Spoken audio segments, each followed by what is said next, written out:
తాకట్టులో ఉన్న బంగారాన్ని విడిపించి ఆ రోజు ఆన్లైన్ రేటుకే మేము కొంటాం. Sharma gold company. Welcome to Suman TV. నేను మీ సుమన్ టీవీ. నాకు ఈరోజు మనతో పాటు వేదిక ఆస్ట్రాలజర్ సురేష్ గారు ఉన్నారు. సో అక్టోబర్ మాసంలో కనుక మనం చూసుకుంటే మిథున రాశి వారికి ఏ విధంగా ఉండే అవకాశం ఉంటుంది అండ్ ఎలాంటి జాగ్రత్తలు పాటించాలి అనేది వారి మాటలో తెలుసుకుందాం. నమస్కారం సురేష్ గారు. నమస్కారం అండి. సార్, మిథున రాశి వారికి అక్టోబర్ అంటే స్పిరిచువల్ మాసం కిందకి చెప్పుకుంటూ ఉంటాం మనం. కరెక్ట్. ఏ విధంగా ఉండే అవకాశం ఉంటుంది? సో మీరు అన్నట్లు అక్టోబర్ మాసంలో 2వ తారీఖు మనకి గాంధీజీ జయంతితో స్టార్ట్ అవుతుంది. కానీ అదే రోజున మనకి ఆశ్వీజ మాసం కూడా స్టార్ట్ అవుతుంది. ఆశ్వీజ మాసం అనగానే మనకు ఫస్ట్ గుర్తొచ్చేది దేవీ నవరాత్రులు ఉంటాయి. ఆ తర్వాత వెంటనే మనకు ఒక 15-20 డేస్ గ్యాప్తో మనకి దీపావళికి సంబంధించిన మనకు అన్నీ సరిపోతుంది. అందులో వచ్చేప్పటికి ధనత్రయోదశి ఉంటుంది, నరక చతుర్దశి, తర్వాత దీపావళి, లక్ష్మీ పూజ, ఇవన్నీ ఉంటాయి. టోటల్గా మనకి అక్టోబర్ మంత్ లేదంటే ఆశ్వీజ మాసం అంతా ఆధ్యాత్మికంగా స్పిరిచువల్గా చాలా బాగుంటుందని చెప్పుకోవాలన్నమాట. మనం గినక ఇలా చూసుకుంటే మిథున రాశి వాళ్ళకి ఎలా ఉందంటే, ఫస్ట్ మిథున రాశిలో ఏ నక్షత్రాలు ఉంటాయి అంటే వీళ్ళకి మృగశిర 2-3-4 పాదాలు, తర్వాత ఆరుద్ర 1-2-3-4 పాదాలు, పునర్వసు 1-2-3-4 పాదాలు మొత్తం మనకి మిథున రాశిలో ఉంటాయని చెప్పుకుంటామన్నమాట. పేరు బలం కనుక చూసుకుంటే మనం వీళ్ళకి కా, కీ, కు, ఖం, జ్ఞ, చ, కే, కో, హ ఈ అక్షరాలు లేదంటే మోరార్లస్ ఈ సౌండ్తో ఉన్న పేర్లంతా కూడా మనకి మిథున రాశి కింద వస్తారని చెప్పుకోవాలన్నమాట.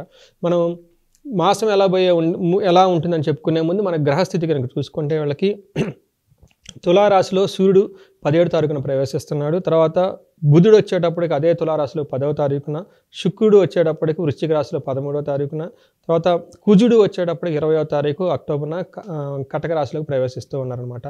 ఈ 4 గ్రహాల యొక్క సంచారం వల్ల మిథున రాశి వాళ్ళకి ఎలా ఉండబోతుందంటే సూక్ష్మ గోచారం అని చెప్పేసి ఒక చిన్న పద్ధతి ఉంది మనకి జ్యోతిష శాస్త్రంలో. ఆ పద్ధతి ప్రకారం కనుక చూసుకుంటే వీళ్ళకి ఫస్ట్ మానహాని అంటే అఘోరం జరిగే సంఘటనలు వీళ్ళకి జరుగుతాయి అని చెప్పుకోవాలి మనం. తర్వాత శత్రువుల వల్ల చాలా ఎక్కువ ఇబ్బందులు పడే అవకాశం ఎక్కువగా ఉంది. రావాల్సిన ధనం రాకుండా వస్తుంది అని అనుకొని ఎక్స్పెక్టేషన్స్ ఉన్నప్పుడు ధనం రాకుండా డిసప్పాయింట్కి గురయ్యే అవకాశం ఎక్కువగా ఉంది.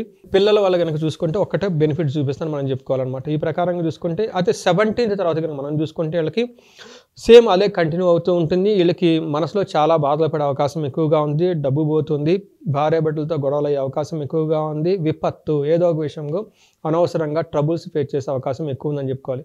ఈ సూక్ష్మ గోచారం ప్రకారం మిథున రాశి వారికి కనుక మనం చూసుకుంటే అంత అనుకూలంగా లేదు, కొంచెం ప్రతికూలంగా పరిస్థితులు అయితే ఉన్నాయనేది మనకు కనిపిస్తూ ఉంది.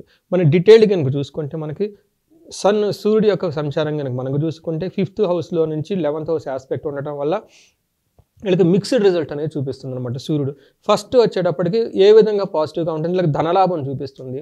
రెండోది వీళ్ళ యొక్క కులాచారాన్ని చక్కగా పాటించి వాళ్ళ సాంప్రదాయపరమైన పండగలు చేయటం, తర్వాత ఇంట్లో మంచి శుభకార్యాలు చేయటం అవన్నీ చేస్తూ ఉంటారు. మంచి స్వీట్స్ తింటారు. ఉద్యోగ ప్రాప్తి ఎవరైనా కనుక కొత్తగా జాబ్లో చేరాలనుకున్న, న్యూ జాబ్స్ గురించి ట్రై చేస్తున్న ఈ టైం వాళ్ళకి చాలా ఫేవరబుల్గా ఉందని చెప్పుకోవాలి. అది కూడా 17th నుంచి తర్వాత మాత్రం 17th ముందు కాదు. తర్వాత ధనలాభం చూపిస్తుంది, మంచి ఆరోగ్యం చూపిస్తుందని మనం చెప్పుకోవాలి.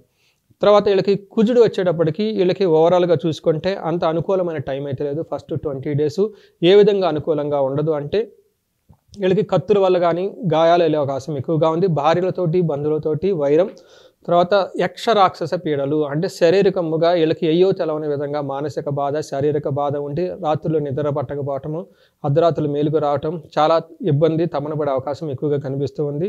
ఇంట్లో కనుక వీళ్ళకి భార్యలతో గొడవ, బంధువులతో గొడవ, తర్వాత మిత్రులతో గొడవ, అందరితో గొడవ పడే అవకాశం చాలా ఎక్కువగా కనిపిస్తుంది. 8th హౌస్లో ఉండటం వల్ల దేశాంతరతంలో ఉండే అవకాశం ఎక్కువగా ఉంది. అంటే ఇంట్లో ఉన్న ఊళ్ళో ఉండకుండా ఊరు వదిలిపెట్టి దూరంగా వెళ్ళిపోయి అక్కడ కూడా వాళ్ళు ఇబ్బందులు పడే అవకాశం ఎక్కువగా ఉంది. ధన నష్టము, రక్తం కళ్ళ చూడడం ఇవన్నీ కనిపిస్తూ ఉన్నాయి. ఇవన్నీ వచ్చేటప్పటికే మనకి అక్టోబర్ 20th వరకు.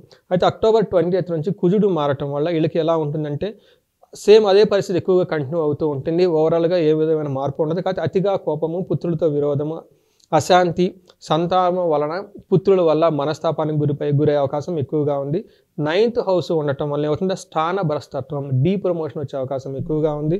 ద్వేషము, ప్రయాణాలు, లాంగ్ జర్నీలు చేస్తారు కానీ అందులో వాళ్ళకి ఉపయోగం ఏముండదు, అవమానాలు కలుగుతాయి. ఆర్థిక నష్టము, పరాభవం, బలహీనత, ఈ విషయాలు కుజుడు కనుక మనం చూసుకుంటే ఈ మంత్ అంతా వాళ్ళకి సరైన అనుకూలంగా లేకుండా ఇబ్బందులు పట్టే పరిస్థితులు అయితే కనిపిస్తూ ఉన్నాయని చెప్పుకోవాలి. అయితే వీళ్ళకి వీనస్, శుక్రుడు వచ్చేటప్పటికి కొద్ది వాళ్ళకి కొంచెం ఉపయోగం చేసే విధంగా ఉన్నాడు. ఏ విధంగా అంటే టెంపరీగా వాళ్ళకి కొంచెం కంఫర్ట్, హ్యాపీనెస్ అప్పుడప్పుడు మధ్య మధ్యలో ఇస్తూ ఉంటారు. కానీ ఏ విధంగా అంటే వీళ్ళు కూడాను కుటుంబంలో వివాదాలు సృష్టించే అవకాశం ఎక్కువగా ఉంది, ఆయాస పడే అవకాశం ఎక్కువగా ఉంది, ప్రయాణాలు అనుకూలంగా ఉండవు, చిక్కులు, అపాయాలు, వ్యవహారాల్లో కనుక ఏదైనా కనుక చేస్తే లిటిగేషన్స్ పడి ప్రాబ్లం అయ్యే అవకాశం ఎక్కువగా ఉంది. తర్వాత వీళ్ళు 12వ ఆస్పెక్ట్ శుక్రుడు ఉండటం వల్ల ఏమవుతుందంటే కొంచెం బెనిఫిట్ ఏముంటుందంటే కొంచెం ధనలాభం వస్తుంది, అది కూడా మంత్ ఎండ్లో. తర్వాత చిన్న చిన్న కంఫర్టబుల్గా ఉండే విషయాలు ఎక్కువగా కలుగుతూ ఉంటాయి. కానీ ఓవరాల్గా వ్యవసాయం పనులు చేసిన ఏదైనా గనక కార్యాలు కనుక చేపట్టిన అందులో విఘ్నాలు వచ్చి ఆటంకాలు వచ్చి ఆగిపోయే అవకాశం ఎక్కువగా ఉంది. చోర భయం ప్లస్ ఆయుధపేడ చూసుకుంటే మనకి ఒక రకంగా మిథున రాశి వాళ్ళు కొంచెం టఫ్ అయిన సిచ్యువేషన్లో ఉన్నారు ఈ మాత్రం మనం చెప్పుకోవాలి. మనం అంగగోచారం అని చెప్పేసి ఇంకొక కాన్సెప్ట్ ఉంది జ్యోతిష శాస్త్రంలో. ఇందులో ఏంటంటే నక్షత్రం వైజ్ మనం వాళ్ళ ప్రిడిక్షన్ చూడవచ్చు అనమాట. ఇందులో మృగశిర నక్షత్రం వాళ్ళకి చూస్తే 5 పాయింట్స్లో 3 పాయింట్స్ అనుకూలంగా లేదు, 2 పాయింట్స్ మాత్రం చాలా ఫేవరబుల్గా ఉన్నాయి. ఫస్ట్ వీళ్ళకి అనుకూలమైన పరిస్థితులు అంటే మంత్ ఎండ్లో ఎన్ని కష్టాలు పడినా చివరికి వాళ్ళకి విజయం సాధించుకుంటారు, ధన ప్రాప్తి కూడా వస్తుంది. ఏ విషయంలో జాగ్రత్తగా ఉండాలి, హెల్త్ విషయంలో జాగ్రత్తగా ఉండాలి. తర్వాత డిస్ప్యూట్స్ వచ్చి గొడవలు పడే అవకాశం ఎక్కువగా ఉంది. బంధనం అంటే ఏదో ఒక సిచ్యువేషన్లో ఉండి ముందుకు వెనకెళ్ళాలి, ఎలా ఆలోచించుకోవాలని ఒక సందిగ్ధత ఉండేసి స్టాగ్నెటెడ్ పొజిషన్లో ఉంటారు. వీళ్ళు కనుక ఆ టైంలో పెద్దవాళ్ళ యొక్క సజెషన్స్ తీసుకొని వాళ్ళ యొక్క సూచన కనుక ఫాలో అయితే చాలా ముందుకెళ్తారు. అది ఆరుద్ర నక్షత్రం కూడా సేమ్, వీళ్ళకి కూడాను జయం ఉంటుంది, ధనప్రాప్తి ఉంటుంది మంత్ ఎండ్ కల్లా. కానీ మధ్యలో వీళ్ళకి కలహం ఉంటుంది, రోగం ఉంటుంది, అతిగా భయపడే సిచ్యువేషన్ ఉంటుంది. ఎక్కడ అంటే లైఫ్ అంతా ఎక్కడో ఆగిపోయినట్టు, జీవనం బంధించబడినట్టు ఒక సిచ్యువేషన్స్ కూడా వచ్చే అవకాశం ఎక్కువగా ఉంటుంది. మనం పునర్వసు నక్షత్రం వాళ్ళు మిథున రాశి కనుక చూసుకుంటే వీళ్ళకి 5 పాయింట్లో 1 పాయింటే బాగుంది, మిగతా 4 పాయింట్లు బాగలేవు. వీళ్ళకి కలహం ఉంటుంది, బంధనం ఉంటుంది, భయం ఉంటుంది. తర్వాత ఆరోగ్య విషయం కూడా అంత అనుకూలంగా ఉండదు. కానీ పునర్వసు నక్షత్రం వాళ్ళకి జయం కలిగే అవకాశం మాత్రం ఉంది. మనం ఈ నక్షత్రం వాళ్ళకి కనుక చూసుకుంటే మనకి మృత్యు నక్షత్రాలు ఉంటాయి. ఈ మృత్యు నక్షత్రాల ప్రకారం కనుక చూసుకుంటే మృగశిర నక్షత్రం వాళ్ళు చాలా చాలా కేర్ఫుల్గా ఉండాలి. ఎందుకంటే బ్లడ్లో చేంజెస్ వచ్చి వైరల్ ఫీవర్స్ వచ్చే అవకాశం ఎక్కువగా ఉంది, లేదంటే బ్లడ్ని చూసే అవకాశం కూడా ఎక్కువగా ఉంది. ఆరుద్ర నక్షత్రం వాళ్ళని చూసుకుంటే వీళ్ళకి శని ఎఫెక్ట్, సూర్యుని యొక్క ఎఫెక్ట్ ఉండటం వల్ల అనుకోని విధంగా కాంట్రవర్సీ మ్యాటర్లు వచ్చి ఇబ్బంది పడే అవకాశం ఎక్కువగా ఉంది. పునర్వసు నక్షత్రం కనుక చూసుకుంటే వీళ్ళకి సైకిక్గా చాలా ప్రాబ్లమ్స్ వచ్చే అవకాశం ఎక్కువగా ఉంది. ఈ ప్రకారంగా మనం ఏ ప్రకారంగా చూసుకున్నా మిథున రాశి వారికి అక్టోబర్ మంత్లో అంత అనుకూలంగా లేదు. ఎనీవేస్ థ్యాంక్ యూ అండి. అయితే దీనికి రెమెడీ ఏంటి సార్ అసలు? సో నాగరాజు గారు, వీళ్ళకి బెస్ట్ రెమెడీ అని చెప్తానంటే చాలా విధంగా కొంచెం కాంప్లికేటెడ్గా ఉంది కాబట్టి వీళ్ళకి మృత్యుంజయ హోమం అనే ఒక హోమం చేస్తే చాలా హెల్త్ రిలేటెడ్ కాంప్లికేషన్స్ తక్కువ ముఖం పట్టేసి అనుకూలమైన సిచ్యువేషన్ వచ్చే అవకాశం ఎక్కువగా ఉంది. అంతేకాకుండా వీళ్ళకి యక్ష రాక్షస పీడలు కూడా ఉంది కాబట్టి ప్రస్తుతం రాహు కేతులు పునర్వసు నక్షత్రం వాళ్ళకి సైకిక్ ప్రాబ్లం ఎక్కువగా ఉన్నాయి కాబట్టి వీళ్ళకి మన్యుసూక్త పాశుపత హోమం అని ఒక హోమం ఉంటుందండి. ఈ హోమం కనుక చేసుకుంటే వాళ్ళకి కనపడని శత్రువులు ఎవరైనా ఉంటే కనుక, యక్ష రాక్షస పీడలు ఏమైనా ఉంటే కనుక అవన్నీ పోతే వీళ్ళకి జయం కలుగుతుందని చెప్పుకోవాలన్నమాట. ఇదే కాకుండా వీళ్ళకి అన్యోన్య దాంపత్య హోమం అని ఉంటుంది. ఇవి చేసినా కానీ వీళ్ళకి భార్యాభర్తల మధ్య గొడవలు రాకుండా ఉండేది. తర్వాత కుటుంబం అంతా సైక్యంగా ఉండే అవకాశం కూడా ఎక్కువగా ఉంది కాబట్టి ఈ 3 హోమాలు చేసుకుంటే చాలా మంచిది. సో ఈ 3 హోమాలు అయిపోయిన తర్వాత వీళ్ళకి చక్కగా దేవీ నవరాత్రులు కనుక చేసుకుంటూ ఉంటే ఆ తర్వాత అదే కంటిన్యూ అయితే మనకి మంత్ ఎండ్ వచ్చేటప్పటికి లక్ష్మీ హోమం ఉంది.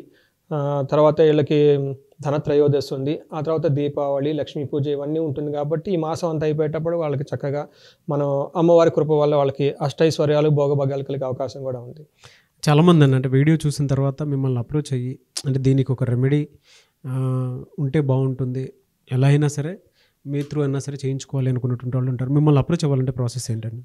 నాగరాజు గారు, స్క్రీన్ మీద కనిపిస్తున్న నెంబర్ మనకు కనెక్ట్ అవ్వచ్చు. రెండోది ఏంటంటే మీరు చెప్పినట్లు చాలామందికి ప్రాబ్లం ఏంటంటే చేయించుకోవాలని ఆలోచన ఉంటుంది, కానీ ఆథెంటిక్గా చేసేవాళ్ళు ఎవరు, ఎక్కడ చేస్తే బాగుంటుంది అని చాలామంది సందిగ్ధత కూడా ఉంటారు. వాళ్ళు కనుక మనం కనెక్ట్ అయితే చక్కగా మన వేదాల్లో ఏం చెప్పారు, ఓకే, మన సంస్కృతిలో ఏం చెప్పారు, మన కర్మకాండ విధి అంటారు, ఇందులో ఏం చెప్పారు, అంత ఆథెంటిక్గా మనకి హోమాలు చేసే అవకాశం మన దగ్గర వాళ్ళు మన ద్వారా చేయించుకోవచ్చు అండి.